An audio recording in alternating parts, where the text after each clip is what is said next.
what actually is the relationship between scientific knowledge that is clearly a human social construction and the concept of truth independent of subjective and social knowledge. And when you combine the two together, what exactly is scientific knowledge, the method, the knowledge it generates? How does it relate to social and subject? What is mind and matter? We don't have a model of understanding and get a grip, to use my friend John Vervaeke, an optimal grip on these concepts so that we can actually know what we're talking about in a deep and cumulative way.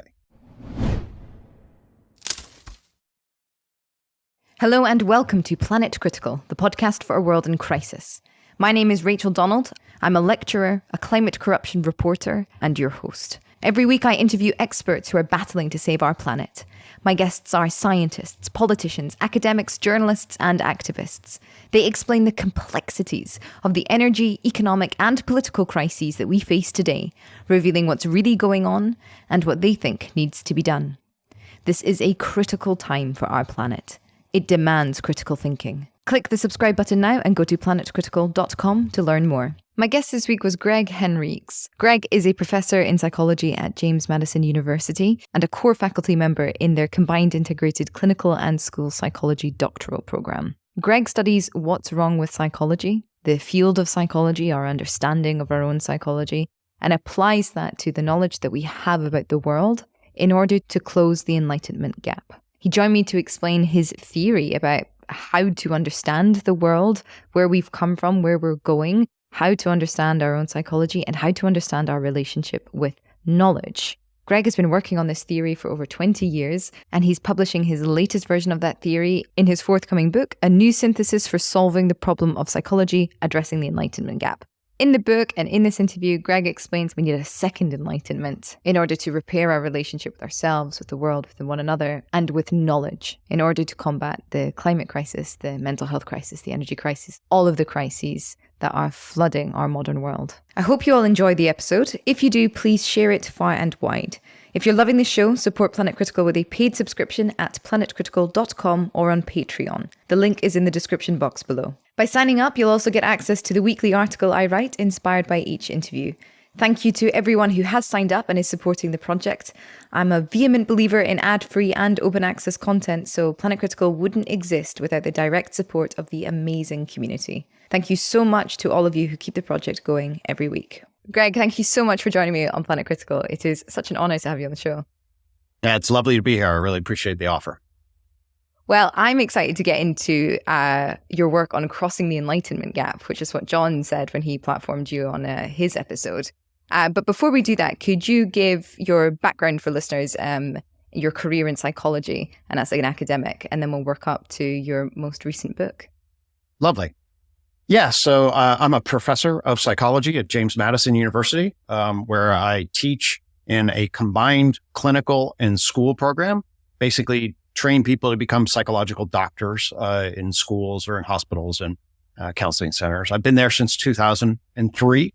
I am a clinical psychologist, so that's how I was trained. What happened to me as I got training, I thought I would be sort of on the science side, and indeed I am on the science side of the equation, but not as I originally learned what science was. So then I came into the therapy setting, wanting to apply empirical science methods to the psychotherapy practice. In particular, I was leaning towards what are called cognitive and behavioral kind of approaches. I then basically learned there's a lot of bullshit there.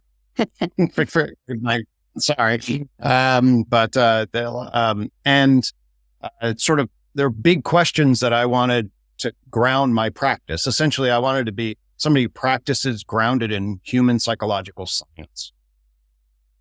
And then Actually, let me just stop you there and let's talk about the bullshit for a second. Because these are we talking about sort of treatments for people like CBT and DBT and these kinds of behavioral therapies? What do you find to be bullshit about them? Because from what I understand, they are sort of the therapies that have the highest success rate at alleviating symptoms for people with personality disorders, for example. Right. Well, the idea that they do better than other bona fide treatments is essentially, in my opinion, BS. Right. So it's not that they do better. the much better way of framing it is that there are some kinds of therapeutic relationships that do better.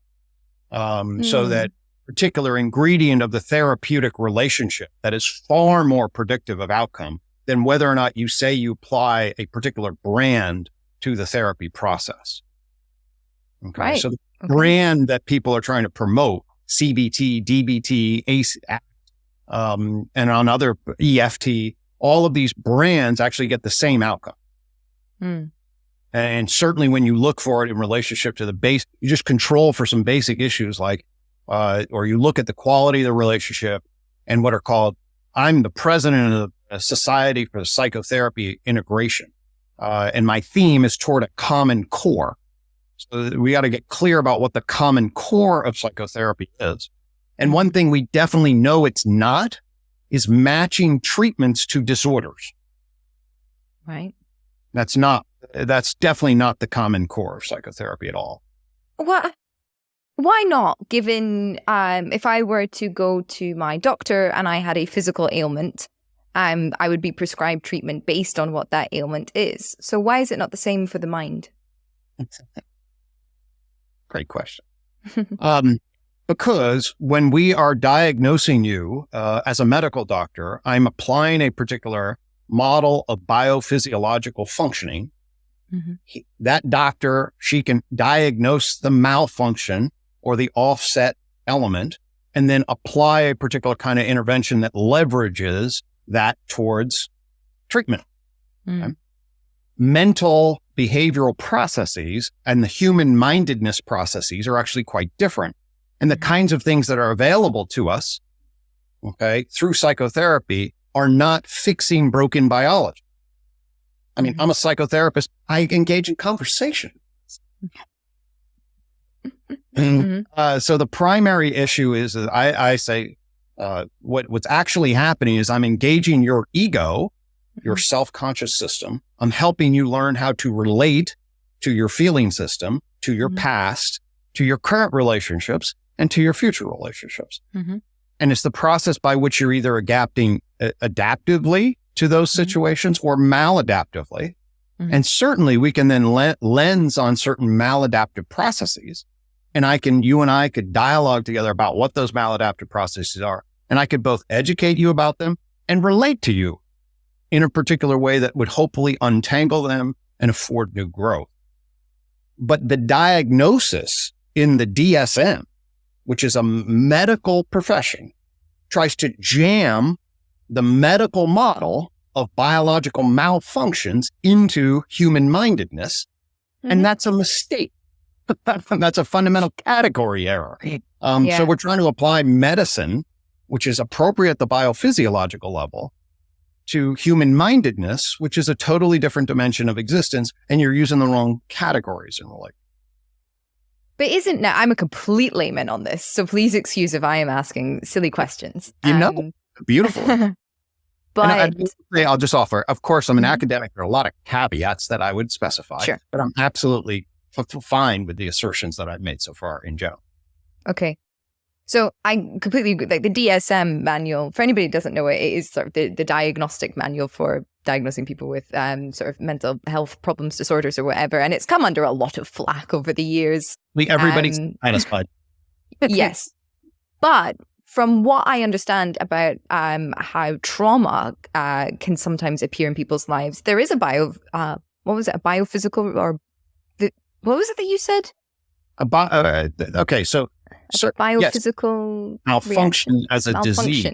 Well, malfunction is when there's a basic architecture, a biophysiological architecture. Think your heart attack. It's shaped by natural selection to perform particular kinds of functions. Okay.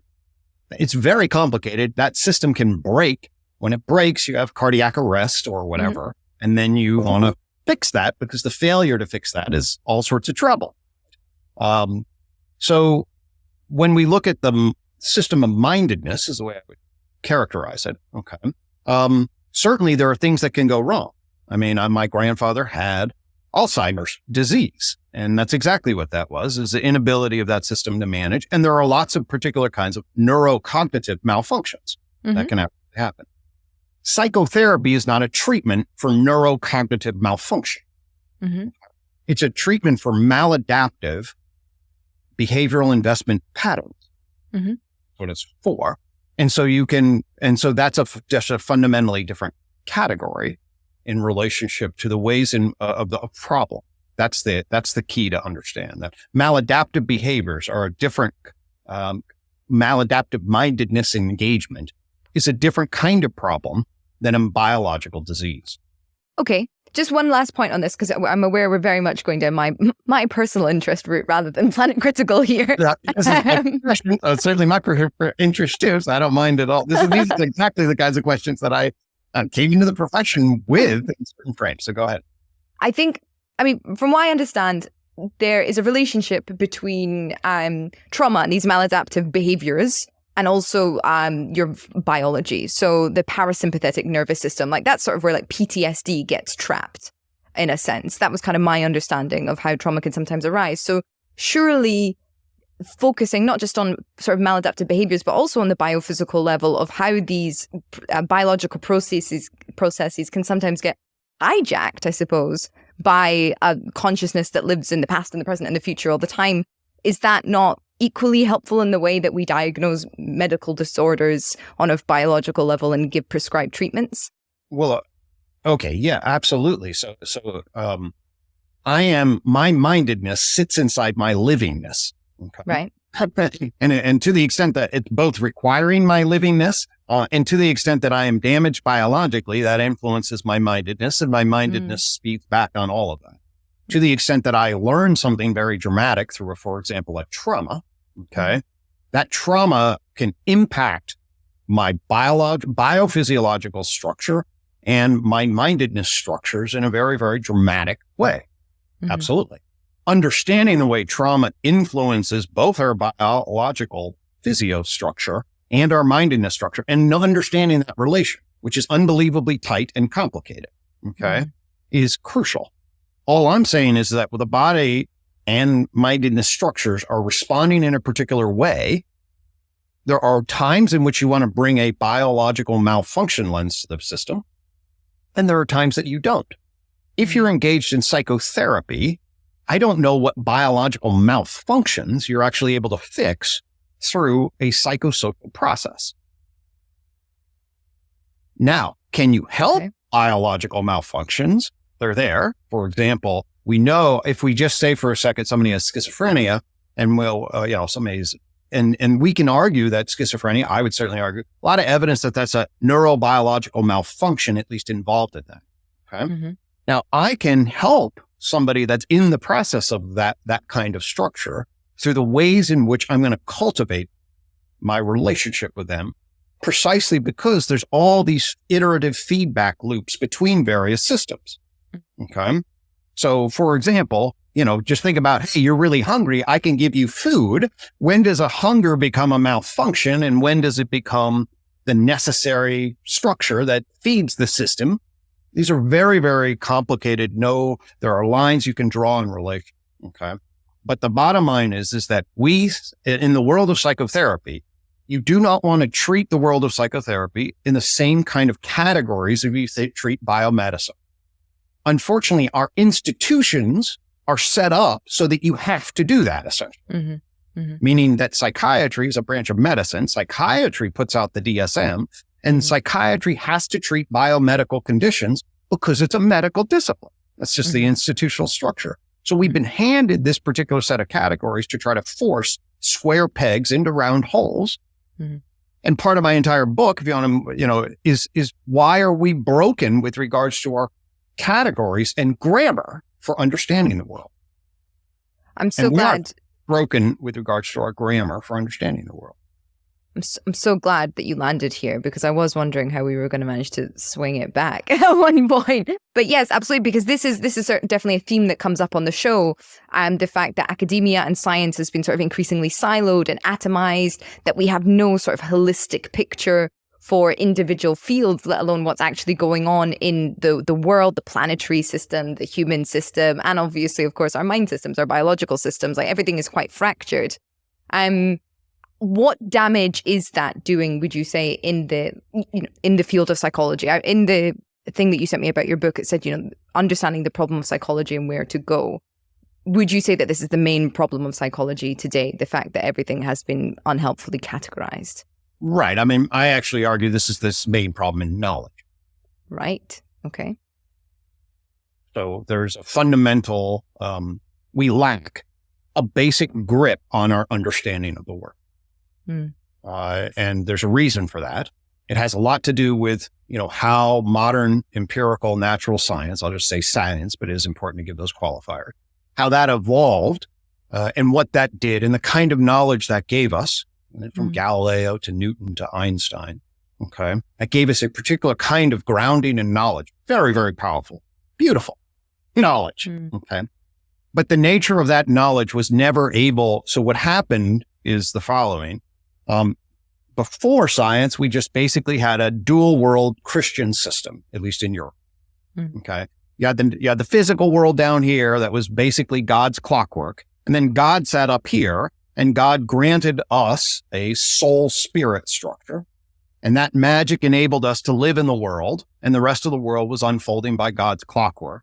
Natural philosophy was then trying to figure out God's clockwork. And then God managed it. And when you died, you hung out with him. Okay? That's the dual world structure, right? Well, that structure breaks ultimately as science, as natural philosophy evolves into science and grabs a hold of physics and all sorts of other philosophical problems that basically says, no, it's just a material world. It's one world, not another world.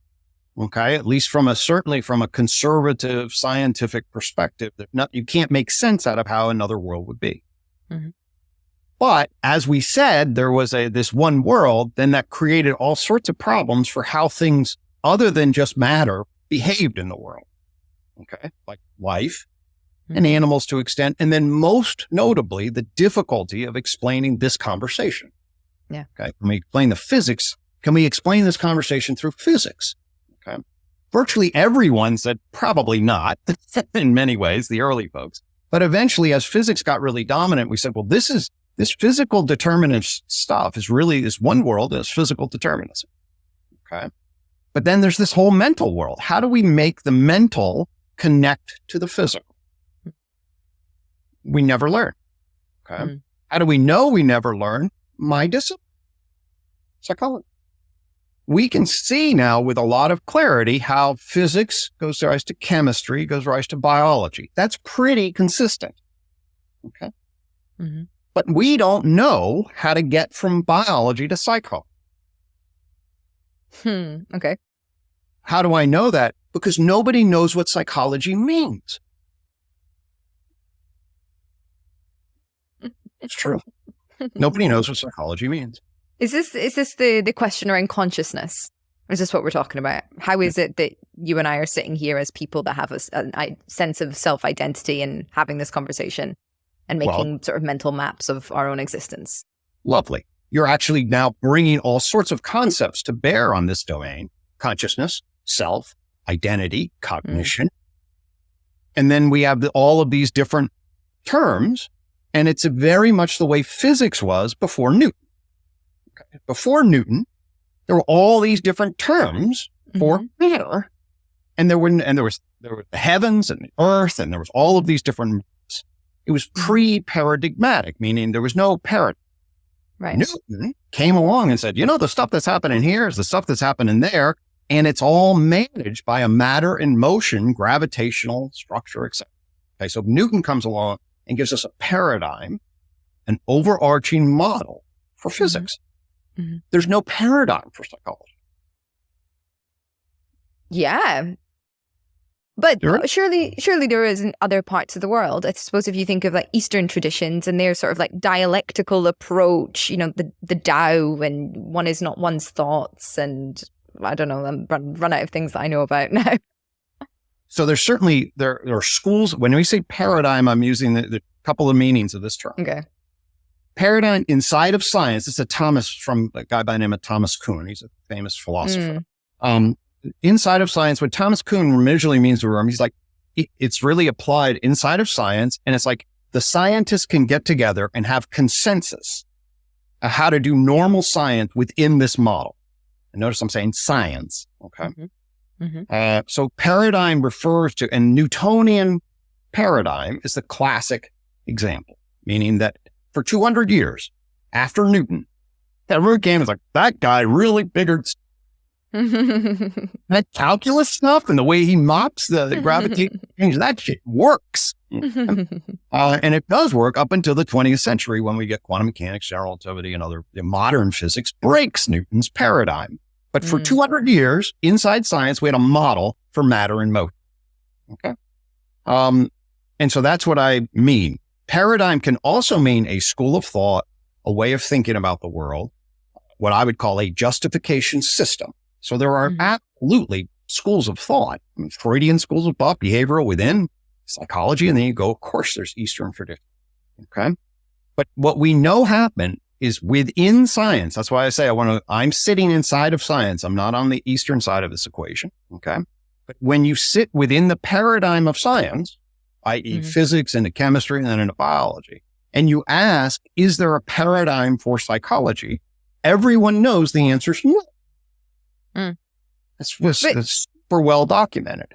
Can I ask a really meta question? Sure.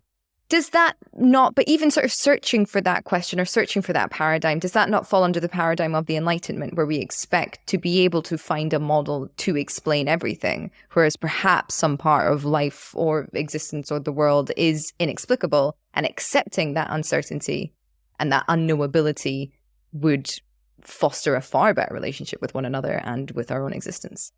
Lovely questions. Lovely questions. So if we sit with inside the desire of the Enlightenment, and certainly the desire of reason, it is to try to get a coherent understanding of the world as far as possible. Absolutely. So the Enlightenment wants to bring reason to bear and create a coherent map. It fails, clearly, to develop a coherent map. The mind-body problem is ubiquitous, and there are 6 million ways to look at it. The conclusion is there's no way to solve it. Right? That's the Enlightenment gap, or at least half of it. I tie two problems together to call an Enlightenment gap. But one is crystal clear. Hey, how do we understand matter and mind? And the answer is, we don't. Okay. Then the question is, well, can we in a way that is coherent? My discipline, psychology, essentially decided after the first 50 to 100 years of it, said no. What it did was that what you can do is you can apply the methods of science. We become a science, not because we know what we're talking about, but because we apply the methods of science. Okay. Let me give an example of the difference. Biology. What is biology? Everyone that knows much about biology, it's the science of life. I said, what do you mean by life?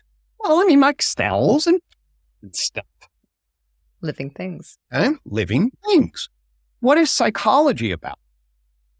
Well, it's kind of about the mind or mental process, but we can't really study that because the science doesn't really know. So what we do is we carve out behavior, and science can study behavior and then infer mental process.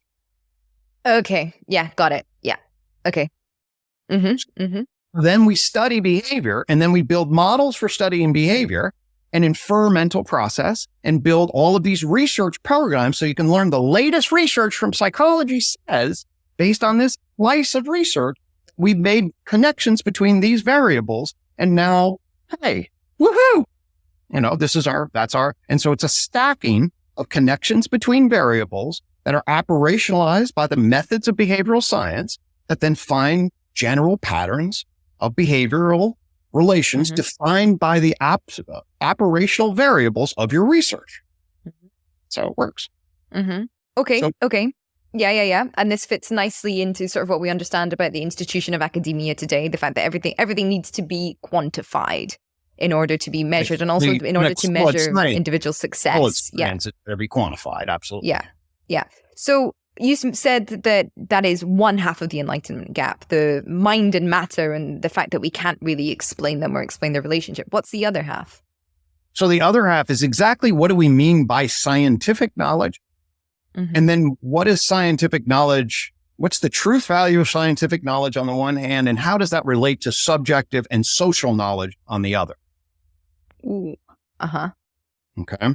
So where do you see this? If you study science at all, you'll know that the The modernist view of science, the Enlightenment modern natural science view is, hey, we can apply the methods of science and we'll gain transcendent truths about the world that are independent of any subjective or social group and its belief.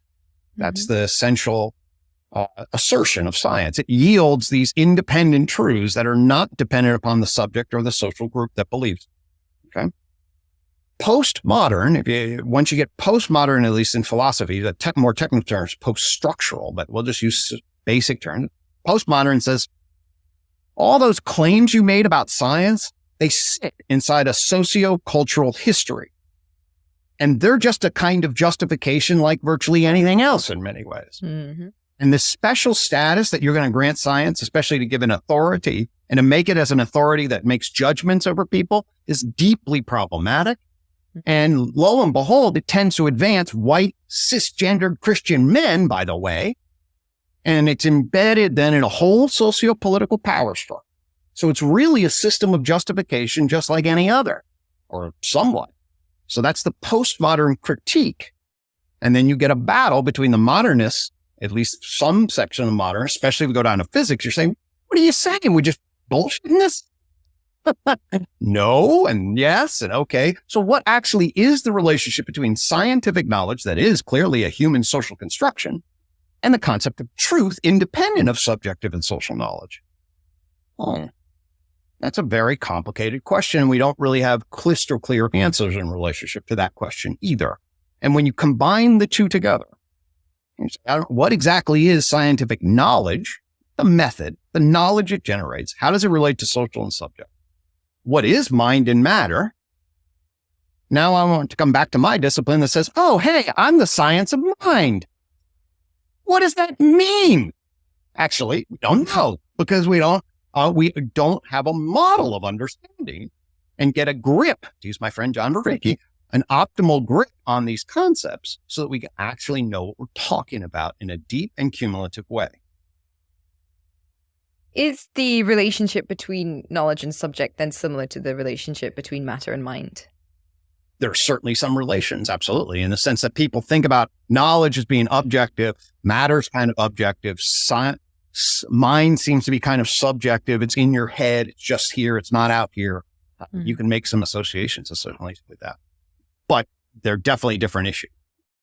So is the whole premise then that we're going to have to find new languages, new grammars, new frameworks, new models, and for understanding the relationship between these things or understanding these things in and of themselves? Because if we do all live with a mind that is inherently subjective and interprets the objective, quote unquote, world, then essentially there's something very alienating about that. Like nobody shares the same world as another person. And it's part of understanding that isolation, but at once inclusion within a greater whole that we need to get at in order to, I don't know, start to build that relationship between these seemingly disparate things? Sort of. At least, especially in the first part, we definitely need to change our grammar. Okay. So then what you followed is you were trying to jam the grammar. You were holding on to the grammar. And so the second part is like, the grammar changes when you know how to look properly. Go on then.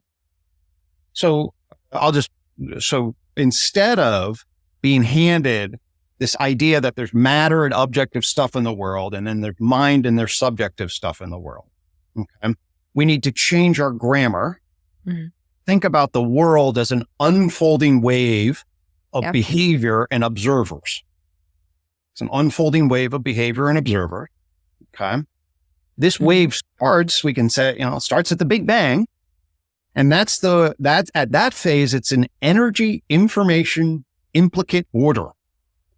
Okay. Energy, information, implicate order. Energy, information, implicate order. That sounds weird, but actually that's what physics has discovered. This is what blew up Newton. Okay. Both we go to Einstein's general relativity, which gives rise to the Big Bang notion. And that's been confirmed in my estimation in a wide variety of different ways. And even more dramatically confirms what quantum mechanics, or technically quantum field theory. Quantum field theory is all that stuff that exists beneath the atom, basically, or at the subatomic level. And the world is totally different at the subatomic level. It's not a local space-time objects bouncing into each other world. How to describe it is there's a lot of different ways. I describe that world as an energy information implicate order. It's just my pointer to the great insights of modern physics that blew up Newton and showed that underneath the normal space-time stuff is something very, very different. Okay. Everyone, and certainly physics, all physicists knows this, but everyone in our world outside of physics should know that the world went from matter in motion really to an energy information field. That's really the ground upon which our understanding is. So in terms of our metaphysics meaning what's our grammar, concepts and categories. It's not matter, it's energy information. Out of that comes, okay, and we get particles into atoms, into molecules, and then across scale, things like planets and solar systems. And that gives rise to the matter object dimension of complexity. That's what Newton got right. Matter object dimension of complexity. Okay. Okay. So that's one. So that's two steps now. So we dropped, it's not just matter versus mind, it's matter. Underneath that, there's energy. All that energy for now. And matter. Okay. Then what happens, and they didn't know this when the Enlightenment started, but Darwin comes along and then genetics and cell theory all work together. Say out of matter, at least on planet Earth, came life. Okay. Life, biology, is a fundamentally, according from my vantage point, a fundamentally different kind of behavior. Okay. Than matter and motion. It's a totally, and I can explain what I mean by fundamentally different. Okay. I don't mean that there's some magic in it, but there's a fundamental transformation of its organization so that it then behaves differently. Yeah. I have to understand that. Yeah. And then, so then that gives rise to things like cells and plants, fungi. Okay.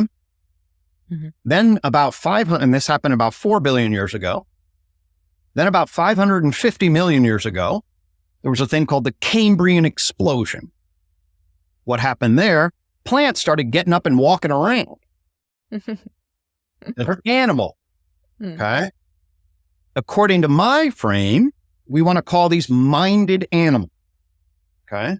Minded or mindedness is the property of being an animal that has a sensory motor looping system that allows it to get up and walk around.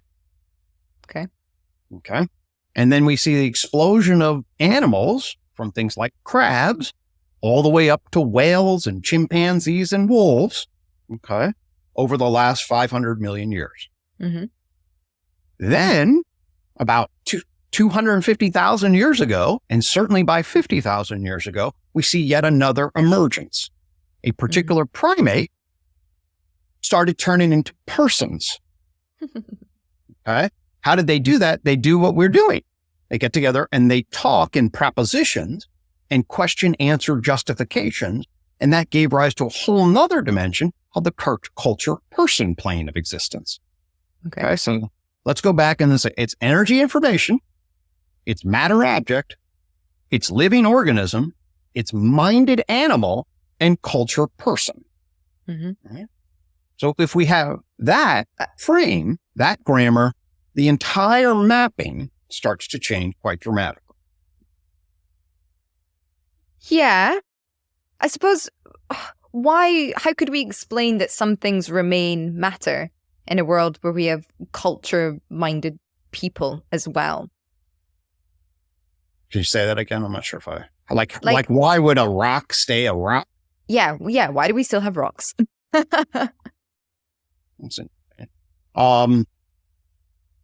I think the default explanation is to say what you have to bring explanations to why did life come, not why did rocks stay the same.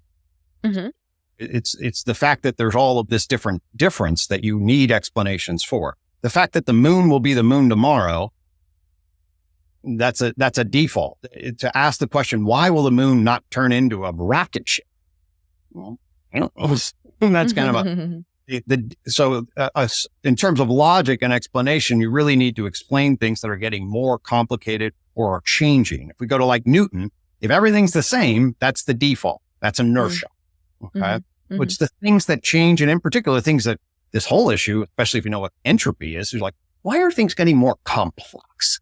Yeah. Okay. That's that's the scientific explanation we need to bring to bear to understand. So the question is not why did the rest of the world stay the same? It's like, why did certain molecules get together and ultimately generate cells? That's a mystery of life.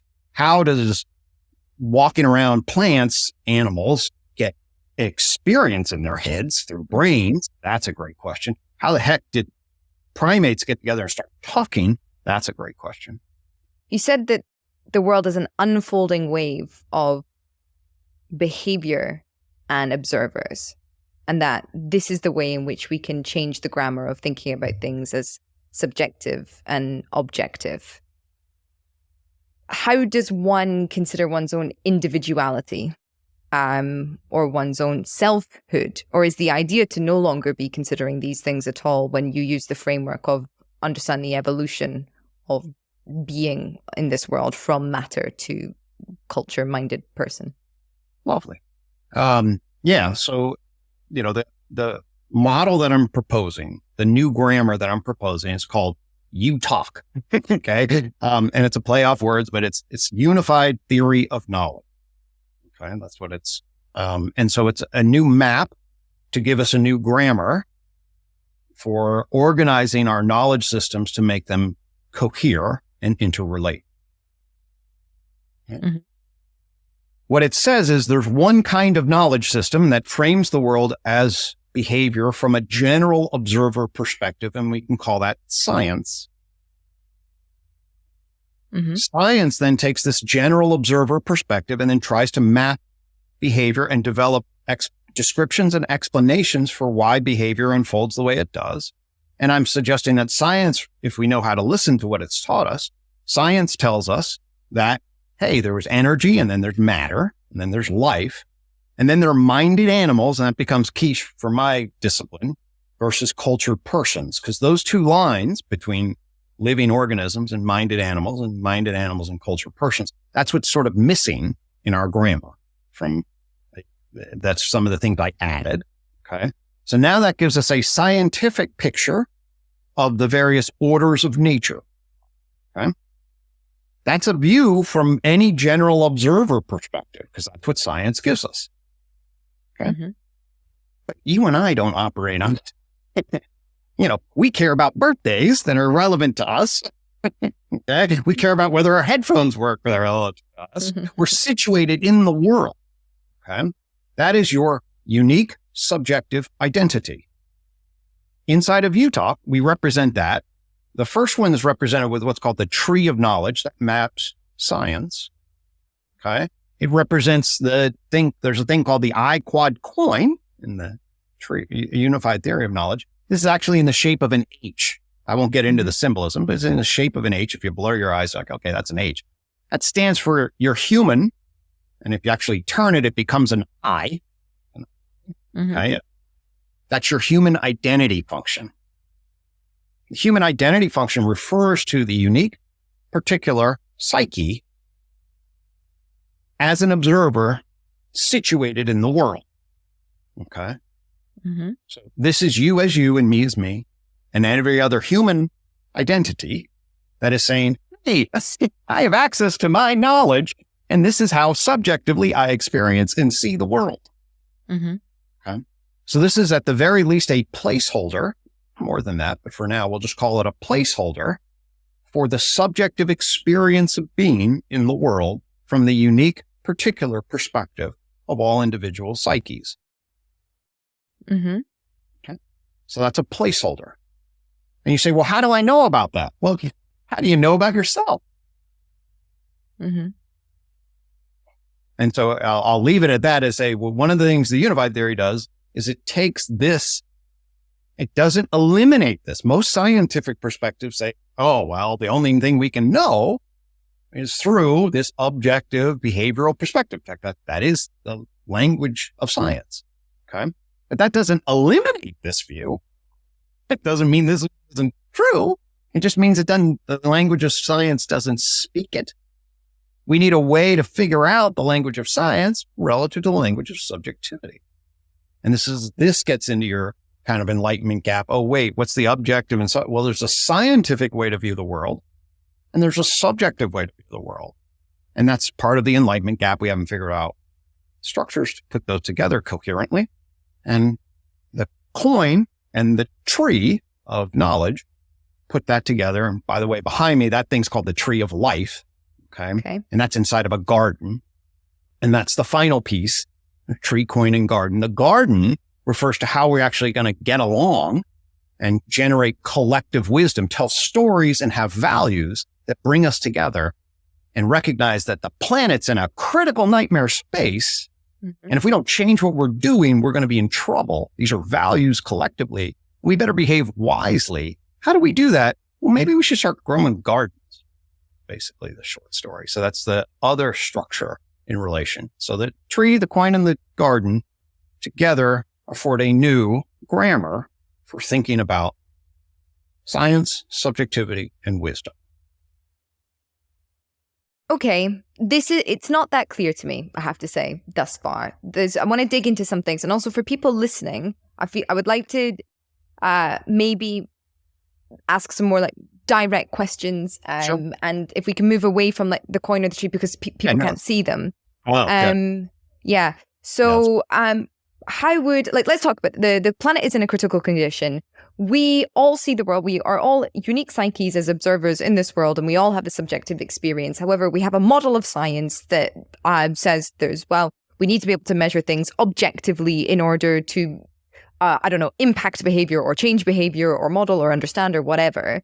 How are those two things, like you're saying this is the enlightenment gap, and this is very interesting. How does the relationship between those two things engender this critical situation for our planet?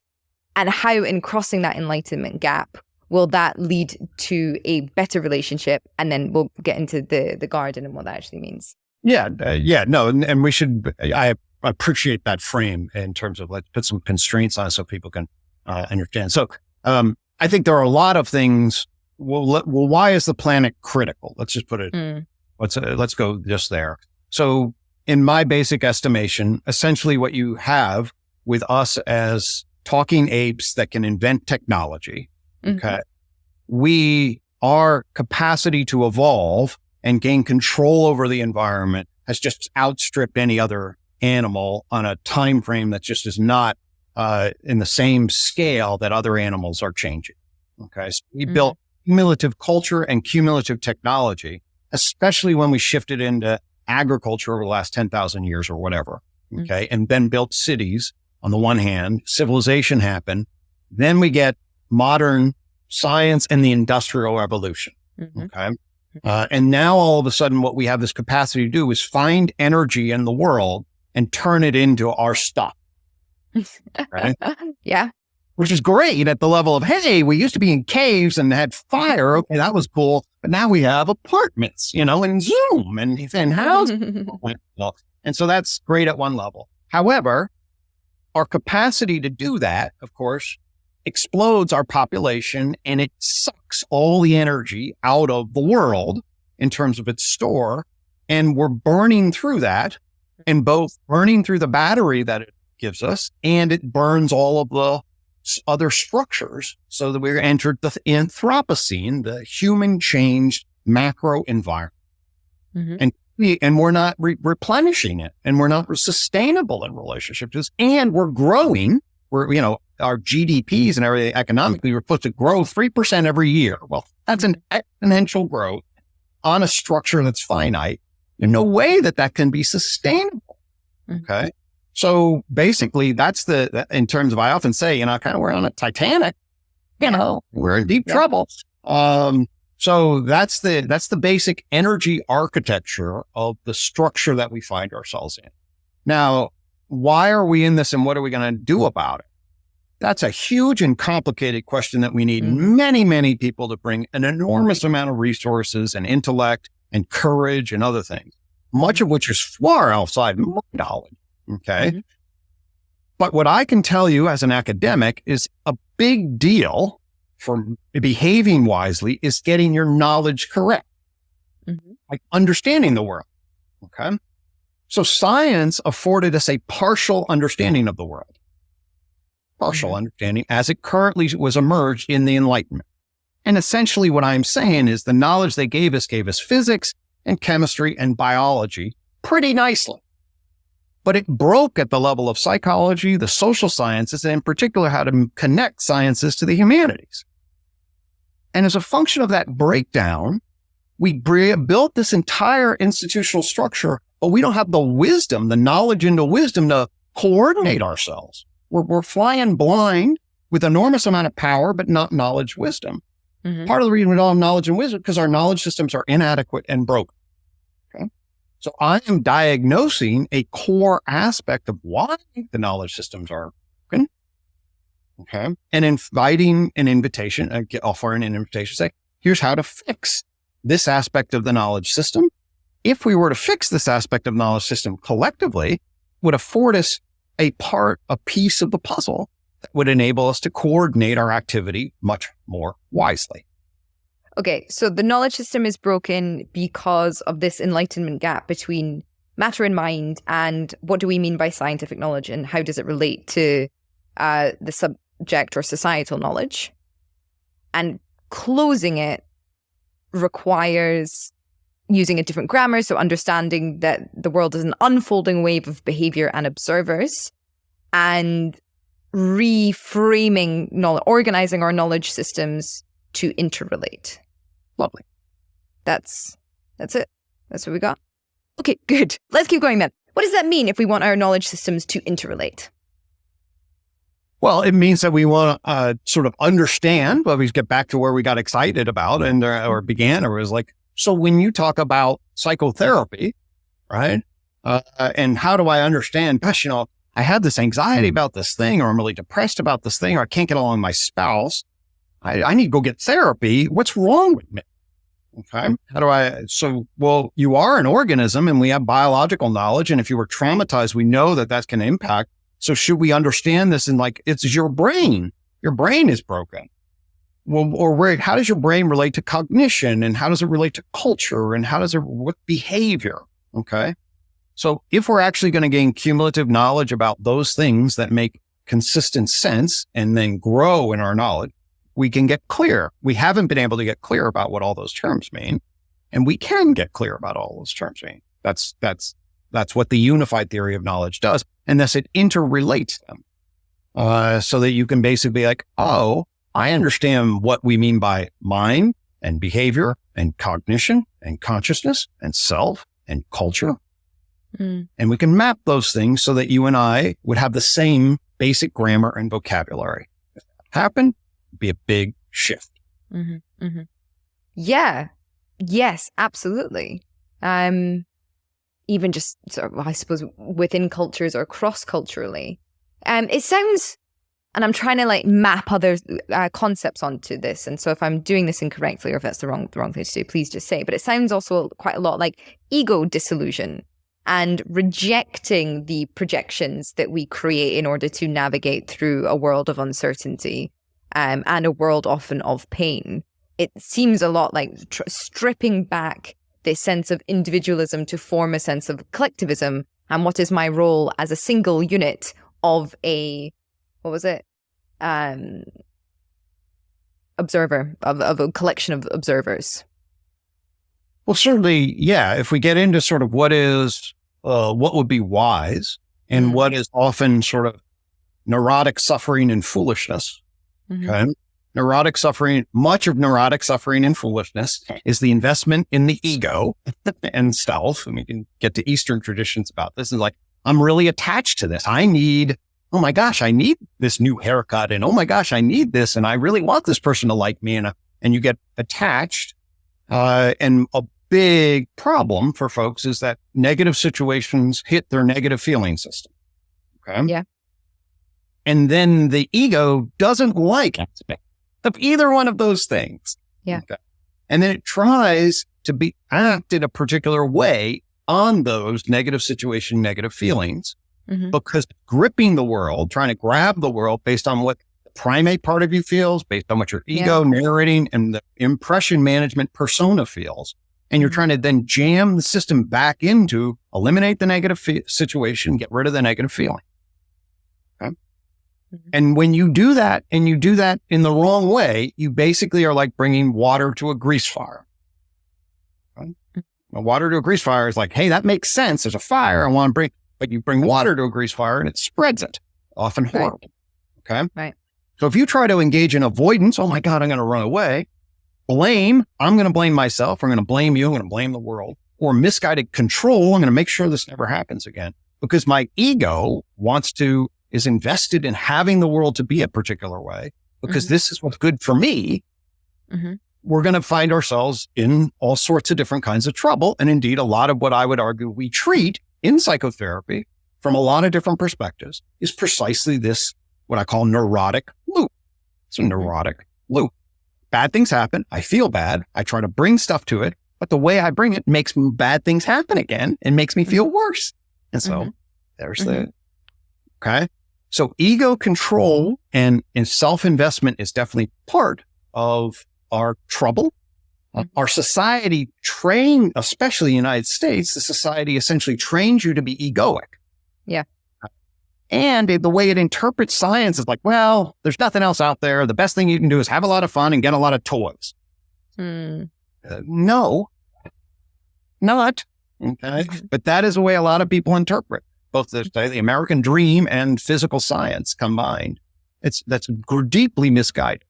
Well, what is the best way that people could live then?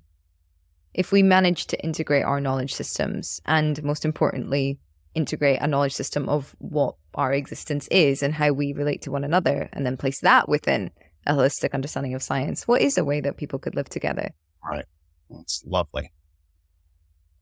So, Kant has a wonderful phrase, Immanuel Kant, for sort of flourishing. It's happiness with the worthiness to be happy.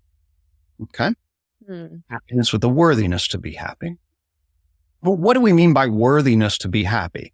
Well, ultimately, worthiness to be happy would be to the capacity to understand what our natures were, both individually and collectively, relate to each other and relate to the world and allow those to be met to the extent possible, know how to adjust when they're not, and come together with autonomy, come together communally with autonomy, individually, okay, in the right balance, and afford our capacity to both cope and grow such that we could do and be and become in a way that enables happiness with the worthiness to be happy. So these are the principles of that. To answer that question, of course, then, now we would have to go and now you got to talk to each individual, human identity, find their situation in relation, and find what we're doing collectively and what they're doing individually, and begin the process of applying these kinds of principles. There's no obviously 5-minute answer that then just could be rotely applied, because this is to use a John Vervaeke term, this is a participatory problem, not a procedural problem.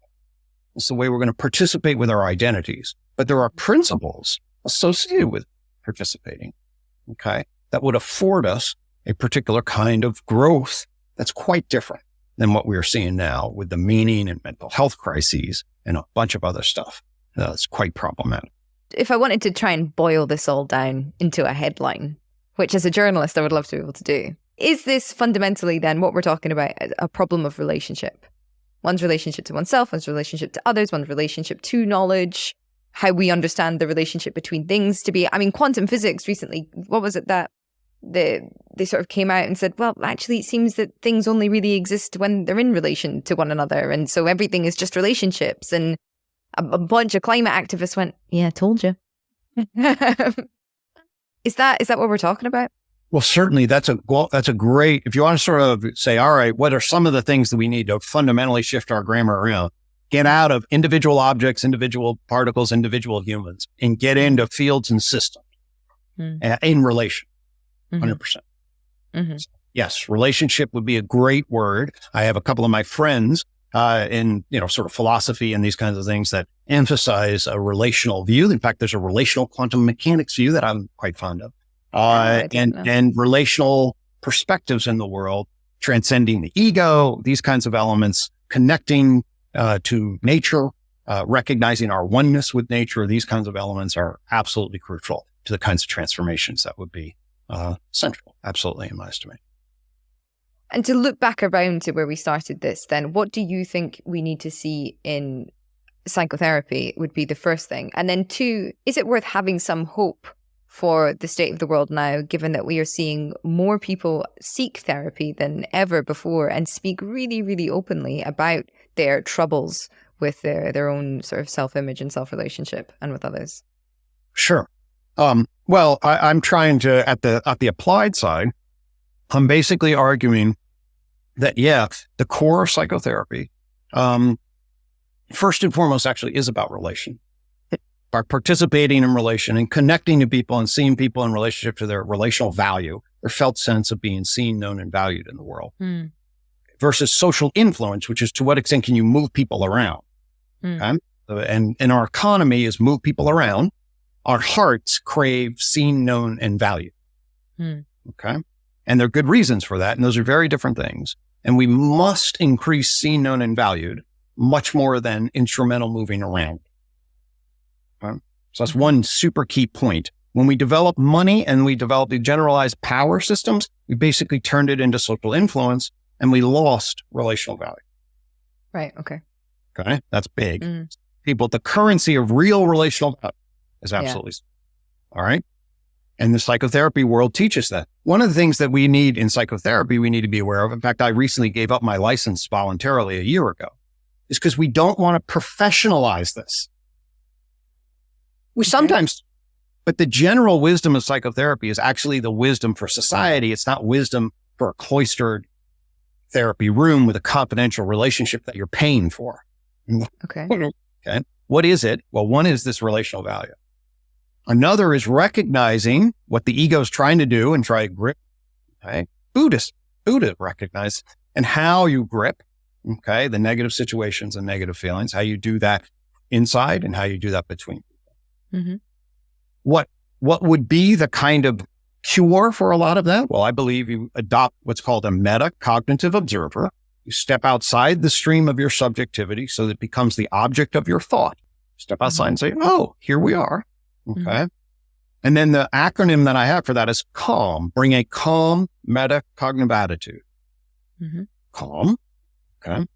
And then what does that mean? It means being curious, accepting, loving, compassionate, and motivated toward valued states of being in the short and long term. Okay? If we are able to become aware, recognizing, the planet's going to do what it's going to do. And obviously there's a lot of momentum, but hopefully we can wake up and constrain some of that. I don't know. What can we do? For me, the best I can do is grow my little garden and hope you're growing yours. And we'll see what it's going to happen. This is a Buddhism. Bad things are going to happen. And in this case, bad things are probably going to happen pretty intensely. Okay? How do we not bring water to the grease fire? Well, if we adopt a meta attitude that's curious, accepting, loving, compassionate, and motivated toward valued states of being, those are good principles and processes. And I would argue that core of psychotherapy is fundamentally you can find the essence of this in virtually all the major approaches. And this really is what the root of what is pointed to as terms of healing. I agree with you, but I had difficulty with that mindset as well, given you and I, we're not on the front line of the climate crisis. And it is the cultures that actually have a lot of what you've been discussing throughout this already embedded in their wisdom and embedded in their religion and embedded in their culture. They're on the front line of the climate crisis and are going to be swept away by the ravages, essentially, of Western consumerist, capitalist, atheist culture. And so what, outside of cultivating one's own awareness and observational capacity and valued relations and everything, I completely agree with you. Outside of doing that within oneself and within one's community, is there a way to map how that could produce different kinds of policies? Or is there a way that people can speak to decision makers or leaders or their political representatives that encourage or force this shift in those who have their hands on the levers as well? Lovely. Yeah. So the way I frame our current crisis, okay, sort of meta crisis, poly crisis, I try to boil it down into 4 big domains. Okay. So one is I call the techno-environmental crisis. So techno-environmental crisis is what we talked about before, just the leveraging of human energy that sucks up the planet and is on a accelerating curve. It's going to tip the thing off and drop us off the cliff. Okay. Yeah. The second is there's a digital globalization crisis that has both enormous amounts of potential, well, just so does tech in some ways, but also disaster. And that is, hey, what's going to happen now that we built technologies that interface with our complex adaptive capacity as humans? In other words, the internet, artificial intelligence, robotics, as it will get increasingly, other kinds of artificial intelligence. We're going to get a neural link and plug it in. Who knows what's going to happen? But the world is going to change fundamentally. Humans are going to change because of digital. And the digital globalization relation is a totally new, and whether are we going to achieve equilibrium there? Okay. So that's the second problem. The third problem, a meaning crisis. We don't know what is true and good collectively. Okay. And then that gives rise, in terms of our embodied experience, a mental health crisis. Okay. We're alone and blah, blah, blah. For me, there are lots of different ways to slice this up, but the current crisis of this century can be framed as a meta crisis that has these 4 points. All right. I'm a psychological theorist. I'm not a climate theorist. Okay. I'm not an organizational change person. I don't go to United Nations and manage political interaction and negotiation. As I said before, there are many of us that need to be brought to bear on this problem, and many people have expertise and knowledge structures that are far different than my own. What I can tell people that are working on the climate crisis, okay, is that our knowledge systems are broken. Our awareness of human psychology is flawed. It gives us enough so that, the great tech companies can do all sorts of algorithmic manipulation of our attention. But there is ways to understand the nature of human nature, what it needs, and we can do much better in the kinds of educational systems that we organize our knowledge around. That's part of the problem. It's not the solution to the problem. It's part of the problem. Okay. And part of the solution to the problem. We need to network together the seers that have good solutions across these different dimensions and figure out somehow a transformation so we turn the Titanic before it hits too many of these icebergs. And we'll tell. Time will tell. Fingers and toes and everything crossed. Gregg, thank you so much for your time. This has been very, very interesting. My final question, of course, is who would you like to platform? I'll platform Zach Stein. He's an educational philosopher and developmental psychologist. He's written a book, Education in a Time Between Worlds. It's a great articulation. His argument, in terms of the core of planet crisis, is that really it is an educational crisis. And what he means by that is we've lost sort of the proper teacherly authority to make the bridge between past generations and current into future generations, so we can cultivate the wisdom of the past, build inside of individuals what's necessary to then grow, and then adjust to the tragic elements that are coming, and how to have the right psychological, philosophical, spiritual alignment with that. And I think he would be somebody who you might really enjoy talking. Wonderful. Thank you so much. I'll reach out to him. It's funny, as you're just saying that there, everybody thinks that the crisis is through the lens of their own field, of course. Like me as a journalist, I'm like, it's a crisis of storytelling. It's a crisis of imagination, crisis of creativity. I just wonder if there is a way in this interrelation of knowledge systems, once you begin to weave things together, you get a different picture, a more holistic picture. And it seems increasingly obvious that it is only in allowing for relationships to reveal themselves and create something that is not by our own creation, actually, but is a byproduct of the interplay of things that we perhaps have created. That is what will reveal the definition and the solution. We need to try to recognize, to use Zach's term, we're going through a time between worlds. Somehow we need to cultivate relations and insights and practices that give rise to a new ecology that transforms relational structure and generates a collective wisdom and enables a much more sustainable in the world. And that's going to come from all sorts of different perspectives. And if they can be synergized, then we may have a shot on this thing. Gregg, thank you so much. Happy to be here. Thanks so much for the work. If you want to learn more about Gregg's work, I've put links to everything in the description box below. Remember to subscribe to this channel if you're new here and share the episode if you enjoyed it. If you loved it, support Planet Critical on Patreon, where you can also read my weekly essays inspired by each podcast interview. The Patreon link is in the description box below. As always, thank you to the Planet Critical community who support the show and make all of this work possible. Thank you all for listening. I'll see you next week.